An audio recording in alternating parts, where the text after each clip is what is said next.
Hello दोस्तों, एक बार फिर से स्वागत है आपका मिशन इम्पॉसिबल कोचिंग क्लासेस में। तो I am Manish Anand, I am the faculty of biology. So cell topic को आज कंटिन्यू करते हैं, ठीक है।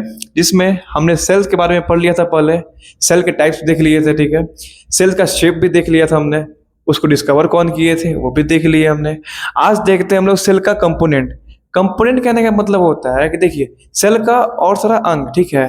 हम लोग का बॉडी जो है, ठीक है, हम लोग का बॉडी ढेर सारा ऑर्गन से मिलकर बना हुआ है। बहुत सारा ऑर्गन मिलकर हम लोग का बॉडी बनता है। जैसे हम लोग का हैंड्स हो गया, हम लोग का लेग हो गया, हम लोग का हेड हो गया। ये क्या होता है? ये सब कंपोनेंट है जिसको मिलकर एक ह्यूमन बॉडी बनता है, ठीक है। इसी तरह सेल्स में आपका भी कंपोनेंट होता है, ठीक है। आते हैं एक एक कंपोनेंट को देखा जाए, चलिए। सबसे पहला कंपोनेंट आपका हो जाता है, आपका है प्लाज्मा मेम्ब्रेन। प्लाज्मा मेम्ब्रेन को हम लोग एक और नाम से जानते हैं, जिसको हम लोग बोलते हैं क्या? सेल मेम्ब्रेन, ठीक है। दूसरा आपका हो गया सेल वॉल। दूसरा क्या हो गया आपका? Cell wall. तीसरा आपका हो गया न्यूक्लियस। तीसरा क्या हो गया आपका? न्यूक्लियस। चौथा आपका हो गया साइटोप्लाज्म। चौथा आपका क्या हो गया? साइटोप्लाज्म। और पांचवा आपका हो गया सेल ऑर्गेनल्स। पांचवा क्या हो गया आपका? Cell organelles. ये सब जो है, ये सेल्स के क्या है? ये सेल के कंपोनेंट है, मतलब सेल्स के ऑर्गन, ठीक है। इन सब से मिलके सेल का पार्ट्स बना हुआ है, ठीक है। चलिए अब आगे देखा जाए कि ये सब क्या क्या चीज है, ठीक है। वन बाय वन इन सबको अब डील किया जाए, ठीक है। बने रहिएगा। आइए दोस्तों, आगे देखा जाए, ठीक है ना, कि सेल के कंपोनेंट का सबसे पहला पार्ट आपका आता है प्लाज्मा मेम्ब्रेन। क्या आता है आपका? प्लाज्मा मेम्ब्रेन, ठीक है। इसके बारे में देखा जाए क्या प्लाज्मा मेम्ब्रेन होता है। Plasma membrane is the outer layer of the cell. Plasma membrane जो हम लोग क्या है? आउटर लेयर, बाहरी का लेयर है, ठीक है। It is selectively permeable membrane. ये क्या है? सिलेक्टिवली परमिएबल मेम्ब्रेन है, जिसको कहने का मतलब होता है ये क्या करता है ना, ये सिलेक्टेड चीज को, ठीक है ना, सबको नहीं, सिलेक्टेड चीज को, ठीक है ना, बहुत कम चीज को ये सेल से बाहर जाने में हेल्प कर देता है, या सेल से अंदर आने में हेल्प करता है। बाकी किसी को ये हेल्प नहीं करता, ठीक है। इसी में देखिए तीसरा line, it permit the entry and exit of some materials. ये क्या करता है? एंट्री और एग्जिट में हेल्प करता है, समझ गए?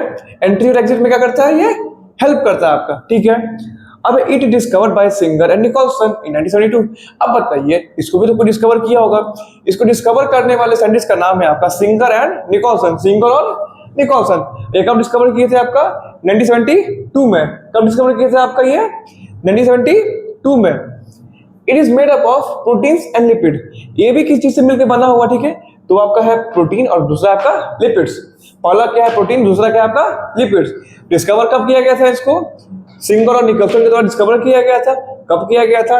1972 में टू किया गया था, ठीक है। It permit the entry and exit of some materials. ये क्या करता है? परमिट देता है किसी मटेरियल को अंदर से बाहर जाने में या बाहर से अंदर आने में आपका। दूसरा, it is selectively permeable membrane. वही चीज होगा, सिमिलर चीज है। Plasma membrane is the outer layer of the cell. Plasma membrane क्या है हमारा? Outer layer of the cell है। इस फोटो में देखा जाए, देखिए इस डायग्राम में देखते हैं हम लोग। ये मेरा पूरा सेल है, ठीक है। इस सेल के बाहरी क्षेत्र है क्या? बाहरी लेयर में देखते हैं एक और लेयर बना हुआ है मेरा। इसी लेयर को हम लोग बोलते हैं प्लाज्मा मेम्ब्रेन। इसी लेयर को क्या बोलते हैं हम लोग?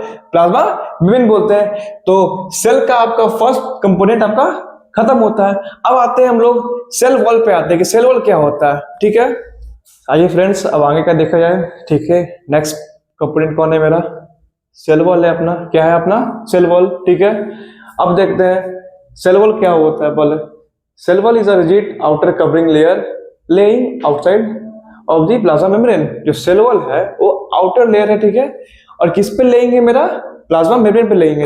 ये से समझिए, ये मेरा प्लाज्मा मेम्ब्रेन हो गया, ठीक है। इसके ऊपर लेइंग क्या हुआ मेरा? क्या? Cell wall. ये मेरा प्लाज्मा मेम्ब्रेन हो गया, ठीक है। इस पे क्या किया? सेल वॉल लेइंग किया, मतलब उसके ऊपर है, ठीक है। पहला देखें। दूसरा देखिए क्या? It is made up of dead cell. ये जो है ना, डेड सेल से मिलकर बना हुआ है। क्या है? डेड सेल से मिलकर बना हुआ है, ठीक है। तो ये स्ट्रांग होगा। क्या होगा? स्ट्रांग बॉडी होगा। क्या होगा? ये एक स्ट्रांग बॉडी होगा, ठीक है।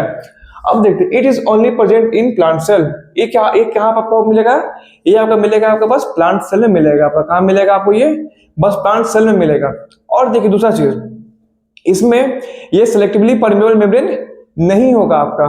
क्यों नहीं होगा? क्योंकि ये परमिट नहीं करता है किसी चीज को इन और आउट करने में, सेल से बाहर या सेल से बाहर जाने में या बाहर सेल में कुछ आने में। ये किसी में परमिट आपका नहीं करेगा, क्योंकि ये डेड सेल से मिलकर बना हुआ है। क्योंकि ये किससे मिलकर बना हुआ है? Dead cell.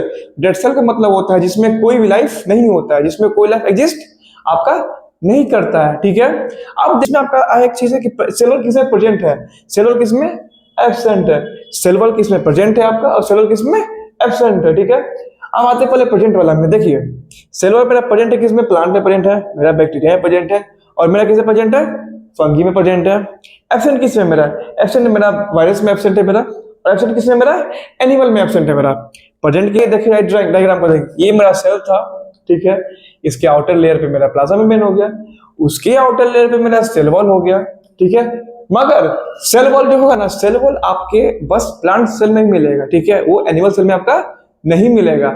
सेल वॉल बस किसमें मिलेगा हमको, प्लांट सेल में मिलेगा, एनिमल सेल में वो एब्सेंट रहेगा, समझे, ठीक है। चलिए आइए फ्रेंड्स, अब देखा जाए कंपोनेंट नंबर 3। ये जो कंपोनेंट है थोड़ा, ये थोड़ा ज्यादा इसमें पढ़ना है इसके बारे में, ठीक है ना। तो इसमें आपको समय देना है और आपको अपना पूरा ध्यान इस पे देना है, ध्यान लगाना है इसके लिए, ठीक है। चलिए चालू करते हैं अपना कंपोनेंट नंबर 3। क्या है आपका, न्यूक्लियस। इसको डिस्कवर कौन किए थे, आपका रॉबर्ट ब्राउन किए थे। कब किए थे, 1831 में किए थे। रॉबर्ट ब्राउन डिस्कवर किए थे इसको, कब किए थे, 1831 में किए थे। देखते हैं न्यूक्लियस होता क्या है, ठीक है ना। Nucleus is a control centre of the cell. Nucleus जो है अपना, वो क्या है, control centre of the cell है, पहला, ठीक है। दूसरा, it is double membrane envelope with pores. ये क्या है, ये एक डबल मेम्ब्रेन है, ये एक मेम्ब्रेन नहीं हुआ मेरा, ठीक है, इसके ऊपर एक और मेम्ब्रेन रहेगा, ये मेरा क्या होगा, डबल मेम्ब्रेन हो गया, ठीक है, डबल मेम्ब्रेन है, ठीक है, विथ पोर्स, ठीक है। Contains DNA and genetic materials. क्या करता है ये, जेनेटिक मटेरियल्स और डीएनए को क्या करता है, ये कंट्रोल करता है आपका, ठीक है, या स्टोर करता है, इसको बोलते हैं हम। अब देखिए चौथा, it can't see with our naked eyes. ये हम लोग के नेकेड आई से नहीं देखा जा सकता है, ठीक है, इसको हम लोग अपने आंख से, नॉर्मल आंख से इसको हम लोग नहीं देख सकते। इसको देखने के लिए हमको यूज करना पड़ेगा क्या, माइक्रोस्कोप। क्या यूज करना पड़ेगा हमको, माइक्रोस्कोप, ठीक है। लास्ट पॉइंट देखते हैं, the pores of membrane envelopes allowed transfer of materials between nucleus and cytoplasm. ये क्या करता है, न्यूक्लियस और साइटोप्लाज्म के बीच से क्या करता है, ट्रांसफर एरिया बनाता है, ठीक है, जिसके थ्रू आपका मटेरियल ट्रेवल कर पाता है। मटेरियल क्या होता है आपका, ट्रेवल कर पाता है कहीं पे, ठीक है। अब देखते हैं डीएनए क्या होता है, व्हाट इज डीएनए। डीएनए आपको होता है जिसमें जो आपका इंफॉर्मेशन स्टोर करता है आपके पेरेंट्स का इंफॉर्मेशन क्या करता है, वो स्टोर करता है डीएनए, ठीक है, जिसमें आपके पेरेंट्स का रंग हो गया, आपके पेरेंट्स का हाइट हो गया, होता है ना। सब बोलते हैं ना कि ये बच्चा अपने पापा पे गया है, या बच्चा ये अपने मम्मी पे गया है। ये क्यों बोलते हैं हम लोग, क्यों उनका फेस का कलर, चाहे उनका हाइट या बॉडी शेप अपने पेरेंट्स से मिलता होगा कि नहीं, एक से मिलता होगा, ठीक है। डीएनए क्या करता है, स्टोर करता है अपना इंफॉर्मेशन स्टोर कर लेता है अपना, ठीक है। अब आता है इसी ज्यादा क्रोमेटिन, एक टॉपिक आता है आपका क्रोमेटिन। क्रोमेटिन आपका जो है scattered form of DNA disappears through nucleus. Scattered form होता है, ठीक है, स्कैटर्ड मतलब एक सिकुड़ा फॉर्म में, हल्का सिकुड़ा हुआ फॉर्म में, ठीक है ना, ये भी इंफॉर्मेशन को स्टोर रखता है, ठीक है। अब इसका एडवांस वर्जन आपका आता है क्रोमोसोम्स, ठीक है, क्या आता है आपका क्रोमोसोम्स। ये क्या करता है आपका, highly coiled and condense form of DNA and visible during cell division. ये हाईली क्वालिटी मतलब बहुत ज्यादा कंडेंस रहेगा, बहुत ज्यादा सिकुड़ा हुआ। जैसे कैसे होता है, हम लोग जीन्स को फोल्ड करते हैं, फोल्ड कर जीन्स को क्या होता है, एक लेयर, फिर दूसरा लेयर, फिर तीसरा लेयर, फिर चौथा लेयर करते हैं ना, ये उसी को ये वही करता है, क्या करता है ना, ये हाईली क्वालिटी मतलब ये बहुत अपने आप को फोल्ड कर लेता है। क्या कर लेता है, अपने आप को फोल्ड कर लेता है, ठीक है। अपने आप को फोल्ड करने से क्या होगा ना, फोल्ड करने से क्या करेगा, ये डीएनए को स्टोर रखेगा। विजुअल कब होगा, सेल के डिवीजन के थ्रू। जब एक सेल से दूसरा सेल बनता है ना, उस सेल के बीच में ही दिखेगा आपको, ठीक है ना, ऐसे नहीं दिखेगा आपको। ये एक सेल से जब दूसरे सेल का डिवाइड होता है, डिवीजन होता है, वो उसमें ही दिखेगा ये, ठीक है। अब आता है, ठीक है, ये क्रोमोसोम का आपका पिक्चर हो गया, इस तरह से क्रोमोसोम होता है, ठीक है। ह्यूमन बॉडी के अंदर 23 पेयर्स ऑफ क्रोमोसोम होते हैं। कितना होता है, 23 पेयर्स ऑफ क्रोमोसोम प्रेजेंट होता है ह्यूमन की बॉडी के अंदर, ठीक है। अब देखते हैं हम लोग न्यूक्लियस का स्ट्रक्चर क्या होता है, ठीक है। अब देखिए सबसे पहले न्यूक्लियस का ये आउटर मेम्ब्रेन हो गया मेरा, ठीक है, जिसको लोग बोलते हैं न्यूक्लियर पोर या न्यूक्लियर एनवलप बोलते हैं इसको, ठीक है। ये बीच में जो ये तैर रहा है, ठीक है, ये चीज बना हुआ है, इसको लोग बोलते हैं क्रोमैटिन बोलते हैं। क्या बोलते हैं इसको, क्रोमैटिन बोलते हैं। अब देखिए क्रोमैटिन और इसके बीच में एक लेयर बन रहा है जिसको हम लोग बोलते हैं डबल लेयर मेम्ब्रेन, ठीक है, इसको हम लोग बोलते हैं न्यूक्लियर एनवलप। उसको क्या बोलते हैं एक और नाम से, न्यूक्लियर एनवलप भी बोलते हैं। तो दोस्तों ये था आपका न्यूक्लियस। अब आइए देखते हैं पार्ट 4, जिसको लोग बोलते हैं हम लोग साइटोप्लाज्म। पार्ट 4 में हम लोग साइटोप्लाज्म के बारे में पढ़ने वाले हैं। आइए फ्रेंड्स, अब आज का लास्ट टॉपिक देखा जाए, आज की क्लास का लास्ट टॉपिक है हम लोग का साइटोप्लाज्म। क्या है अपना? साइटोप्लाज्म। ठीक है, चलिए आखिर तक बने रहिएगा। ये लास्ट टॉपिक है अपना। Cytoplasm is jelly like structure. क्या है वो? जेली लाइक स्ट्रक्चर है, चिपचिपा। ठीक है, एक फ्लूइड लाइक स्ट्रक्चर है। ठीक है, present in inside of the cell. Present क्या है? सेल के अंदर। ये मेरा सेल हो गया, इसके अंदर प्रेजेंट है मेरा। ठीक है, दूसरा देखते हैं। It helps to maintain the shape and turgidity of the cell. ये सेल के शेप्स को, मतलब सेल का ढांचा और उसकी टर्जिडिटी को मेंटेन करता है, उसको मेंटेन रखता है। ठीक है, जो तीसरा point, cytoplasm is a site of many important metabolic activities and chemical reaction.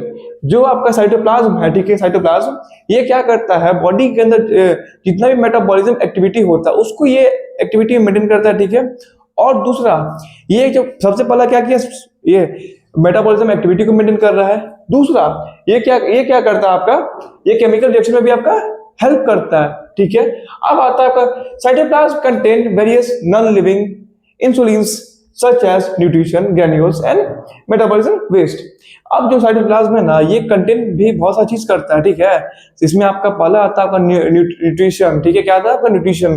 दूसरा आपका आता है ग्रैन्यूल्स। ठीक है, तीसरा आपका आता है मेटाबॉलिज्म वेस्ट। क्या आता है? Metabolic waste.